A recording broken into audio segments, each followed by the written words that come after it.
Diqqat, shoshilinch xabar. Toshkentga kirish man etiladi. Endi avtomobilingizga Toshkentga kira olmaysiz. Assalomu alaykum, hurmatli tomoshabinlar, tezkor yangiliklardan birinchilardan bo'lib xabardor bo'lishni istasangiz, videorolik ostiga like tugmachasini bosib qo'yishni unutmang. Diqqat qiling, kelasi yildan boshlab poytaxtga kirishdagi ikkita nazorat posti shahar tashqarisiga ko'chiriladi.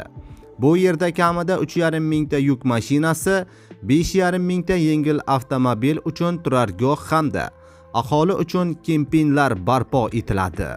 Dekabrning boshidan Toshkent shahrida transport boshqaruvini takomillashtirish va tirbandlikni kamaytirish bo'yicha alohida qaror imzolanadi.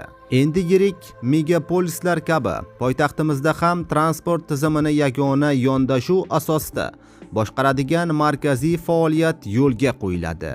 Bu markaziy har bir ko'cha, har bir chorrahada transport va piyodalar oqimini sun'iy intellekt yordamida tahlil qilib, tirbandlik va yo'l transport hodisalarining oldini olish bilan shug'ullanadi. Undan tashqari kelasi yildan boshlab poytaxtga kirishdagi ikkita nazorat posti shahar tashqarisiga ko'chiriladi. 3tasi rekonstruksiya qilinadi. Asosiysi bu nuqtalarga jamoat transporti tarmog'i bog'lanadi.